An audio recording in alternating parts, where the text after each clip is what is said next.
Bom dia, pessoal! Que bênção e alegria estarmos aqui juntos, iniciando essa semana, nesse domingo, e essa semana especial também que nós estamos iniciando, né, meu amor? Que semana especial, uma semana para o Natal. No próximo domingo nós estaremos celebrando, na véspera do Natal, o nascimento do nosso Senhor e Salvador Jesus.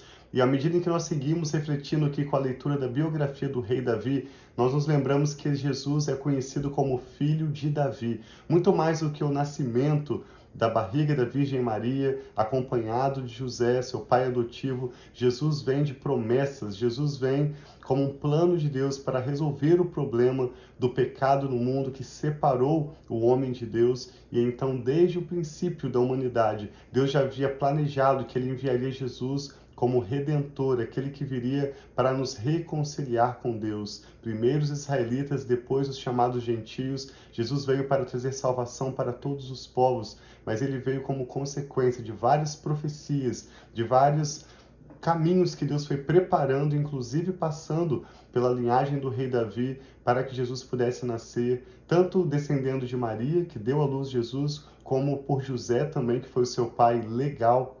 Jesus foi o filho de Davi. Então nós convidamos a nessa semana concluir conosco a leitura de 2 Samuel. Hoje nós vamos ler os capítulos 17 e 18. E ao final dessa leitura queremos orar pela sua família, por uma semana muito abençoada em preparação a esse Natal. Que seja o melhor Natal para a sua vida e para a sua família. Sim, lembrando, se você é novo por aqui, que nós fazemos essa live pela manhã, você também pode acompanhar os capítulos anteriores e muitos outros livros da Bíblia também, que nós temos diariamente lido. Exato. Um capítulo por dia da Bíblia. Então nós já lemos todos os livros do Novo Testamento e nós estamos agora em 1 Samuel, né? 2 Samuel, eu errei. 2 Samuel. Então, que você possa ver no nosso canal do YouTube Família e Fé, ou no podcast também Família e Fé, na Apple Podcast, ou também pode ser no Spotify. Então, tem várias formas que você pode acompanhar o conteúdo que nós temos aqui diariamente, orado por nossas famílias e também compartilhado a palavra de Deus. Então, para iniciar hoje esse momento devocional, família e fé, nós queremos orar, pedindo para que Deus possa falar aos nossos corações. Amém. E nos ensinar aquilo que Ele tem para nós nesse dia. Pai, muito obrigado, Senhor, pelo teu amor. Obrigada, Pai, pelo teu cuidado sobre nossas vidas, sobre as nossas famílias. Obrigado por todas as pessoas que têm se unido a nós em oração, em fé, Pai, crendo que o Senhor sempre tem algo novo, o Senhor tem sempre algo a nos ensinar, e nós abrimos, Pai, o nosso coração para receber a Tua palavra, Pai, hoje, nesse primeiro dia da semana, nesse domingo. Nós colocamos nossas vidas e nossas famílias diante de Ti, em nome de Jesus. Amém. 2 Samuel, capítulo 17, começa dizendo assim: nós vamos ver os conselhos de Aitofel, um homem que se aliou a Absalão para ser inimigo de Davi, e Uzai. Uzai, como nós lemos no capítulo 15, era na verdade um amigo de Davi, que queria seguir Davi depois da revolta de Absalão, quando Davi precisou sair de Jerusalém, mas Davi disse a seu amigo Uzai: não venha comigo, eu não quero que você seja um peso tendo cuidado da sua vida, prefiro que você fique em Jerusalém e ouça os planos. O Senhor vai, através de você, frustrar os conselhos de Aitofel. E é o que nós vamos ver nesse capítulo tão interessante. Aitofel disse também a Absalão: permite-me escolher 12.000 homens e partirei esta noite em perseguição a Davi. Eu o atacarei enquanto ele estiver exausto e fraco. Vou causar-lhe pânico e todo o povo que está com ele fugirá. Depois matarei somente o rei e trarei todo o povo de volta a ti. A morte do homem que procuras significará o retorno de todos. Assim todo o povo ficará em paz. Esse plano pareceu bom a Absalão. Absalão, se você não estava acompanhando antes, é filho de Davi, que acabou de tomar o reino de seu pai. Ele invadiu Jerusalém. Então esse plano de ir atrás de Davi para matar Davi pareceu bom a Absalão e a todas as autoridades de Israel. Entretanto, Absalão disse: chamem também Uzai, o arquita, para que ouçamos a opinião dele. Quando Uzai entrou, Absalão lhe disse: Aitofel nos deu o conselho dele. Devemos fazer o que ele diz, ou você tem outra opinião? E Uzai respondeu: o conselho que Aitofel deu, desta vez não é bom. Sabes que o teu pai e os homens que estão com ele são guerreiros e estão furiosos, como uma ursa selvagem da qual roubaram os filhotes. Além disso, teu pai é um soldado experiente. Ele não passará a noite com o exército. Ele agora já deve estar escondido em uma caverna ou em outro lugar. Se algum dos teus soldados forem mortos no primeiro ataque, quem souber disso dirá: houve matança no meio do exército de Absalão. Então, o mais bravo soldado, corajoso como o leão, ficará morrendo de medo, pois todo Israel sabe que o teu pai é um guerreiro valente e conta com soldados corajosos. Por isso, dou o seguinte conselho: que se reúnam a ti todos os homens de Israel, desde Dan até Berseba, tantos como a areia da praia, e que tu mesmo os conduza na batalha. Então o atacaremos onde quer que ele se encontre, e cairemos sobre ele como orvalho cai sobre a terra. Nem ele e nenhum dos seus homens que o acompanha escaparão. Se ele se refugiar em alguma cidade, todo o Israel levará cordas para lá, e arrastaremos aquela cidade para o vale, até que não reste ali nem sequer uma pequena pedra. Então Absalão e todos os homens de Israel disseram: o conselho de Uzai, o arquita, é melhor do que o de Aitofel. Pois o Senhor tinha decidido frustrar o conselho de Aitofel, a fim de trazer ruína sobre Absalão. Uzai contou aos sacerdotes Zadok e Abiatar, esses eram dois homens também fiéis a Davi, que a pedido de Davi ficaram em Jerusalém. E o próprio Uzai também, né? Assim Que Uzai era Uzai. amigo, conselheiro de Davi. Então, quando Davi foi fugir da cidade de Jerusalém, Uzai queria ir com ele. Mas Davi também declarou e profetizou que Uzai seria usado para ajudá-lo no futuro. E aí agora nós estamos vendo isso acontecendo. Uzai contou aos sacerdotes Zadok e Abiatar: Aitofel deu tal conselho a Absalão e às autoridades de Israel, mas eu os aconselhei a fazer isso e isso. Agora, avisem imediatamente o seguinte a Davi: não passe a noite nos pontos de travessia do Jordão, no deserto, mas atravesse logo o rio, senão o rei e todo o seu exército serão exterminados. Jonatas e Aimás estavam em En-Rogel. Como não podiam arriscar-se a serem vistos entrando na cidade, uma serva os informava regularmente e eles iam e informavam o rei Davi. Contudo, um jovem os viu e avisou Absalão. Então os dois partiram rapidamente e foram para a casa de um habitante de Baurim, que tinha um poço no quintal. Eles desceram ao poço e a dona da casa colocou a tampa no poço. Para disfarçar, espalhou grãos de cereal por cima. Os soldados de Absalão chegaram à casa da mulher e lhe perguntaram: onde estão Ahimaás e Jonatas? Esses dois homens eram sacerdotes do Senhor, homens fiéis a Davi. E a mulher respondeu: eles atravessaram as águas. Os homens os procuraram sem sucesso e voltaram a Jerusalém. Tendo eles ido embora, os dois saíram do poço e foram informar o rei Davi. Falaram-lhe do conselho que Aitofel dera contra ele e lhe dissera que atravessasse imediatamente o Jordão. Então Davi e todo o seu exército saíram. Quando o sol nasceu, todos tinham atravessado o Jordão.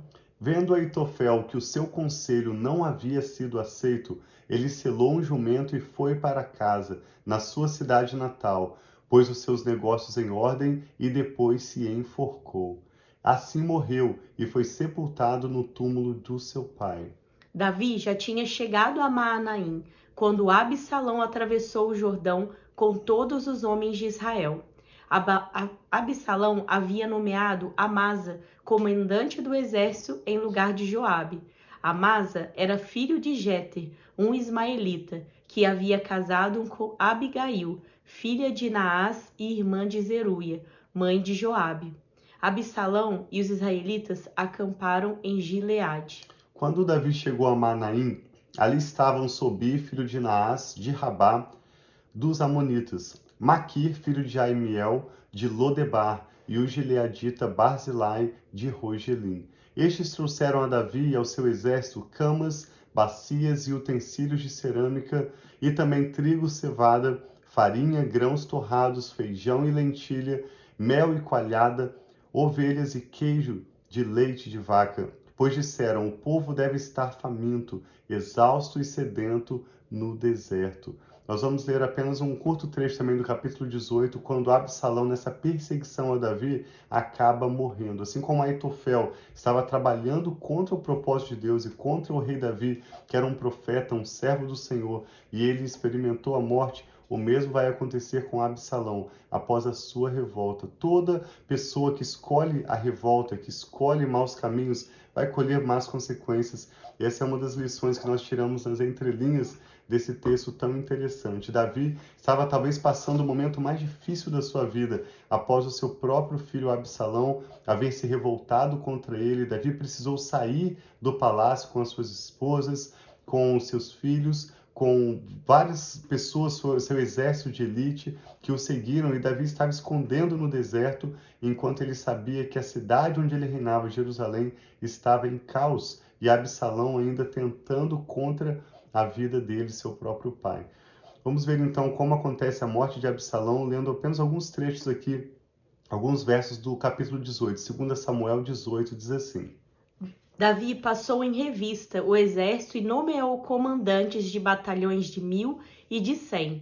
Depois dividiu o exército em 3 companhias, uma sob o comando de Joabe, outra sob o comando de Abisai, irmão de Joabe, filho de Zeruia, e outro sob o comando de Itai, o giteu. Então o rei disse ao exército: Davi disse: eu também marcharei com vocês. Os homens, porém, disseram: não faças isso. Se tivermos que fugir, eles não se preocuparão conosco, e mesmo que metade de nós morra em batalha, eles não se importarão. Tu, porém, vales por 10.000 de nós. Melhor será que fiques na cidade e dali nos dês apoio. O rei respondeu: farei o que acharem melhor. O rei ficou à porta enquanto os soldados marchavam, saindo em unidades de 100 e de 1000. O rei ordenou Joabe, a Abisai e a Itai: por amor a mim, tratem bem o jovem Absalão. Davi, mesmo que eles estavam indo e lutar contra o exército de Absalão, Davi ele faz um pedido para aqueles 3 líderes que estavam sobre o exército dele: por favor, tratem bem o jovem Absalão. Todo o exército ouviu quando o rei deu essa ordem sobre Absalão e cada um dos comandantes. O exército saiu para campo para enfrentar Israel, e a batalha aconteceu na floresta de Efraim, onde o exército de Israel foi derrotado pelos soldados de Davi. Houve uma grande matança naquele dia, elevando o número de mortos a 20.000. A batalha espalhou-se por toda a região, e naquele dia a floresta matou mais que a espada. Durante a batalha, Absalão, montado em sua mula, encontrou-se com os soldados de Davi. Passando a mula debaixo dos galhos de um grande carvalho, Absalão ficou preso nos galhos pelos cabelos.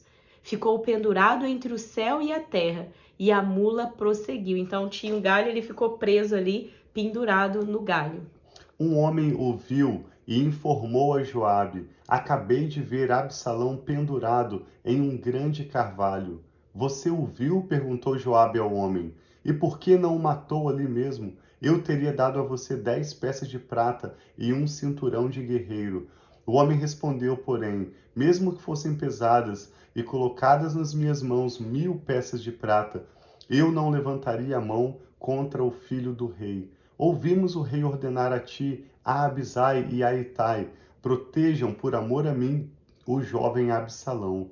Por outro lado, se eu tivesse traiçoeiramente atentado contra a vida dele, o rei ficaria sabendo, pois não se pode esconder nada dele, e tu mesmo ficarias contra mim. Joabe disse: não vou perder mais tempo com você. Então pegou 3 pedaços de pau e com eles trapassou o coração de Absalão, quando ele ainda estava vivo no carvalho. 10 dos escudeiros de Joabe cercaram Absalão e acabaram de matá-lo. A seguir, Joabe tocou a trombeta para que o exército parasse de perseguir Israel, e assim deteve o exército.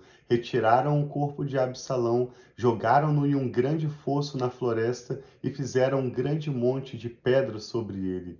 Enquanto isso, todos os israelitas foram para casa.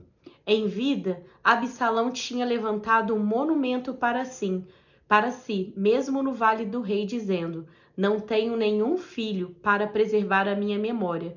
Por isso, deu à coluna o seu próprio nome, que ainda hoje se chama Monumento de Absalão. No verso 33, o último verso desse capítulo, diz que Davi, abalado, quando ouviu a notícia, subiu ao quarto que ficava sobre a porta da cidade e chorou. Davi foi subindo e clamando: Ah, meu filho Absalão, meu filho Absalão, quem me dera ter morrido no seu lugar. Ah, Absalão, meu filho, meu filho. Nós vemos nesse capítulo também como a vida de Absalão, de forma egoísta, buscando se tornar o rei sem que Deus tenha designado ele para aquele momento, buscando perseguir o seu próprio pai, matar o seu próprio pai, buscando uma revolta. Absalão em nenhum momento perseguiu um propósito nobre, a vida dele não deixou nenhum legado, assim como ele não teve nenhum filho para perpetuar a sua herança, ele também não deixou nenhuma boa memória, foi uma vida miserável, uma vida triste. E em contraste nós vemos Davi, que mesmo sendo perseguido por ele, lamentou a morte de seu filho e preferiria ter morrido no lugar dele ao invés de Absalão. E através da história de Davi, a gente vê várias vezes Davi colocando toda a justiça em relação de tudo que acontecia contra a vida dele nas mãos de Deus. Ele confiava naquilo que Deus ia dar de destino na vida dele. Então, até mesmo nessa situação que Absalão estava o perseguindo, ele escreveu salmos, né? Tem os salmos que... Salmo 3, por exemplo. Isso, Salmo 3, que ele tá ali, mostra a oração dele naquele momento que ele estava sendo perseguido.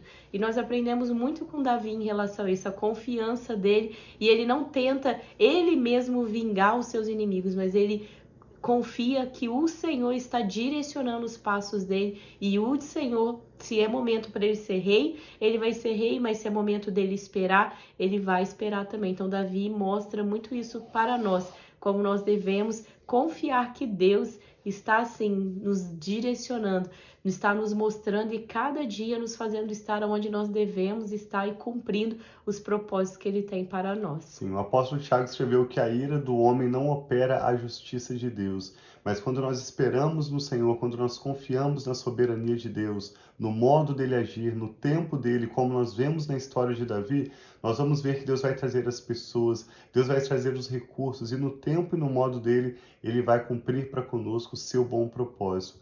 Nós queremos nisso para você, para a sua família. Sim. E queremos orar por uma semana muito abençoada. Te convidamos agora a colocar seus motivos de oração diante do Senhor e nós queremos orar em concordância com os seus motivos de oração para que os planos de Deus se cumpram na sua vida e na sua família. Vamos Amém. Orar juntos? Sim. Pai, nós te damos graças por essa nova semana que está se iniciando, pelo privilégio que nós temos de meditar na Tua Palavra e preparar nossos corações para o Natal, sabendo que está muito além dos presentes que trocamos, muito além do nascimento de Jesus. Sim, a Tua Palavra nos mostra como o Senhor preparou, Pai, esse plano de redenção e nas entrelinhas desses textos, cheios de revelação, cheios de capacidade para trazer fé genuína aos nossos corações, termos uma compreensão mais profunda do seu amor, do seu caráter e de quem o Senhor é e de quais são os seus planos para as nossas vidas e famílias. Amém, eu e a Rafa apresentamos ao Senhor agora cada motivo de oração que é trazido diante do Senhor, os nomes que essa pessoa que está orando conosco agora menciona diante do Senhor, as causas que essa pessoa tem diante do Senhor. Nós pedimos, meu Pai, que o Senhor contemple e responde de modo que o Teu nome seja glorificado através da nossa história. Cumpra para conosco o Teu bom propósito, Pai. Envie a Tua proteção de que necessitamos hoje e a cada dia sobre nós, sobre os nossos filhos, Amém, sobre aqueles Senhor. que têm os seus netos. Envia, Pai, sabedoria de que necessitamos para as decisões que vamos tomar nessa nova semana. Amém, e prepare Senhor. os nossos corações, Pai. Nós te pedimos para que essa semana seja cheia da Tua presença. Sim, e este Pai. Natal seja o melhor das nossas vidas Amém, até aqui. Pai, que em nome que de Jesus assim possa seja, encontrar meu morada Pai. em nossos corações. Sim, meu e o Pai. Senhor nos revele através do Seu Espírito Santo mais e mais do Senhor. Aquilo que nenhum homem pode nos ensinar, aquilo que nenhuma religião vai nos ensinar. Eu e a Rafa oramos para que o Senhor revele-nos a Amém, tua Senhor. palavra, Precisamos, o Pai, da teu revelação que coração, vem de a Ti. tua Quem pessoa. o Senhor E é, cumpra meu para Pai. conosco o teu bom propósito. Seja bem-vindo em nossas vidas, Espírito Santo. Sim. Entregamos nossas causas ao Senhor. Eu e a Rafa abençoamos essa pessoa Amém. que ora Recebe, conosco Pai, com a cada paz pessoa, do Senhor cada Jesus, família, com uma em nova nome de semana Jesus. abençoada, com teu favor e graça. E oramos com gratidão e fé em nome do Senhor Jesus. Amém. Então, um super abraço. Nós Deus. amamos estar aqui com vocês e desejamos uma semana muito abençoada, né, meu Assim amor? seja. Deus os abençoe. Nós amamos muito vocês. Um abração.